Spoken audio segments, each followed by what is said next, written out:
Bon, aujourd'hui, parlons un peu de la polyvalence. Bon, aujourd'hui, parlons un peu de la polyvalence musicale de Weranson. Là, je vais parler aussi des vieux Jean Goubal. Entre Weranson et Jean Goubal, quel est l'artiste qui est le plus polyvalent entre Weranson et Jean Goubal? Pourquoi dans le Bibongo? Parce que le vieux Jean Goubal, Alex Arabisoko, c'est quelqu'un qui connaît ayebi musique mingi en fait.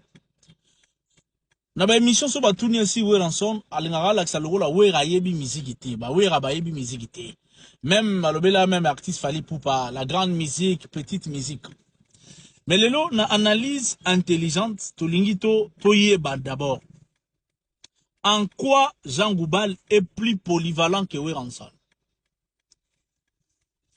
Na oyebi sabino d'abord que la musique est d'abord l'art de combiner les sons d'une manière agréable partout dans le monde. La musique, elle n'est pas qu'européenne ou encore américaine. La musique, elle est universelle. OK.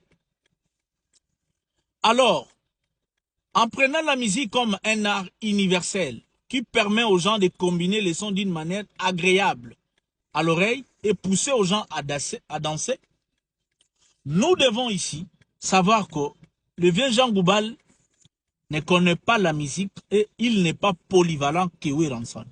Je sais de quoi je parle. Apporte-moi les arguments. Oui. Nous aura toujours temps avant de l'analyse quelque part. Vieux Jean Goubal, sur le musique, il y a classe. Musique, il y a ina. Alors, là, plus intelligent. Mais la musique, il y a ina. Oui, il y a yemba, il y a un succès. Sans qu'il y ait ina. Ouais. Alors, tu as un exemple, moi, musique, il y a ina, il y a là. Yango. Yoganzembo. Yoga musique.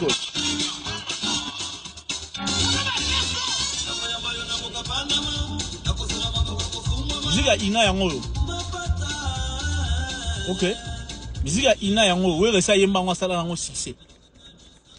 Deuxième musique ya ina na olaksa yo eza musique musique ya mindele ya style we ra yemba na Afa Mister, style Lokwa Kanza. Lokwa Kanza est présenté comme grand. Même le vieux Jean Goubal a reconnaître en plusieurs fois. Avec un maestro. Mais na style ya maestro. Jean Weranson a yemba déjà na Lokwa moko so le ki Lokwa je sais pas. Afa Mister boye bien ngo. Succès à danger na Congo. Que dans le monde. Jean Goubal a yemba na Lokwa Kanza. Nzembo yeba na tisala succès. So kote na olakisa bino ke wera yebi musique koleka vie Jean Goubal. Musika, musique nyonso boyeba wana. Jean Goubal à la Congolais, soit à Moulouba, je me trompe pas, soit na Mikosita, à la Congolais dans l'ensemble. Moutou olakisa ngai nzembo moko folklorique ya Congo, ya musique ya Congo. O Jean Goubal a yemba sala succès. Weranson ana nzembo moko esala succès. Ya ba Congolais, la folklore na biso zenga luketu. Weranson ana bloc adena. Weranson na style ya baluba, mutwashi, ana nzembo mamu, succès. Weranson na musique ya biso bangala, Weranson ana iboka bangala avec René Soso. Vous avez 6 jours de la semaine. Weranson a dans la musique à succès, chanson ya Swahili, banande, à succès. Kende na 6 jours de la semaine. Na ba style ka musical, musico na biso ya Congo awawa. Bola isanga nzembo moko ya vieux Jean Goubal à succès. Wa yemba. Ou bien chanson folklorique, il y avait Jean Goubal. Une chanson folklorique, il y a Jean Goubal à succès au Congo. Exact. Une chanson internationale, il y a Jean Goubal à succès au Leka. Zembowe Rayembana. Jacob Desvarieux. Touché, ok, touché. Oui, rana banzembo yemba ba reggae, bozo banzembo ya na yibisa pipa. Comment on est ni?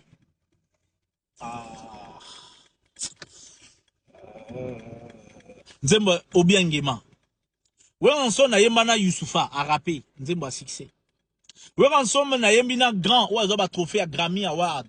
Le rôle à Mombi. Succès. Bon, dis-nous un peu. Un artiste qui est polyvalent, ça là style non presque il y a monde. Et ça là succès. Na artiste sur le belabiso gaza ayebi musique trop alunga minimiser baninga na ye mais azana banzembo a succès te na ba style msu ya musique ya monde.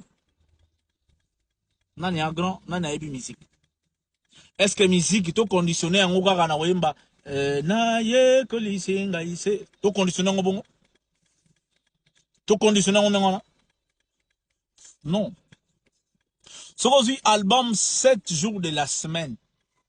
Au moment que Weranson est plus polyvalent 1500 fois dans la musique à monde que Jean Goubal. Moutarotia Tembe, Zwanzemba Weranson DJ.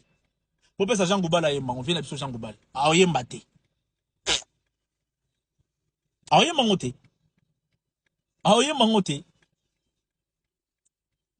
Weranson a yemba ba manu di bango. Donc Weranson a yembi ko se métamorphosé.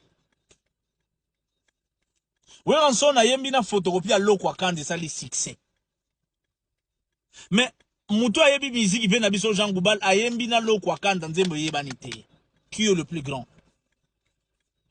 Et là on a eu Sabino ko. Ba vient d'absolu Jean Goubal, baza ba musicien pour atteindre classe. Mais as un musicien d'une manière naturelle. Ce qui est naturel et ce qui ne l'est pas, il y a toujours eu la différence. Preuve année, Weranson a oyembe la oba style nyon sa musique à monde ayemba ango déjà. Weranson fait partie, il y a des artistes polyvalents en Afrique. Polyvalent. Polyvalent. Par exemple, na clan Wenge, place ma manka Weranson respect. Il n'y a aucun artiste qui est polyvalent que Weranson. Personne. Personne. Sur aujourd'hui, 4 styles au tiers. Il y a musique, il y a monde. Et on a mis ces mots où il y a ça succès na banzé moi 4 styles à ate. Azate.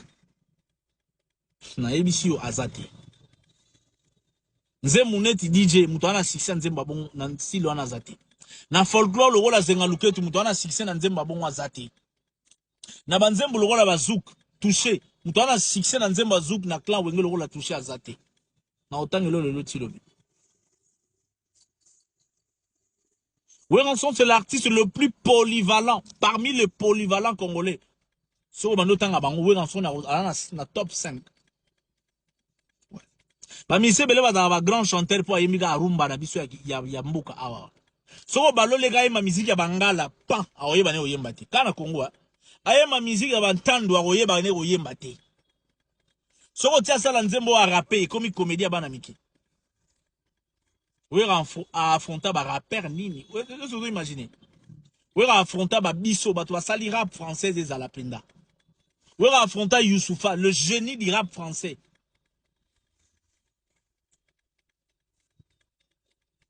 Rap français ou française n'a évité beau compléter ba français.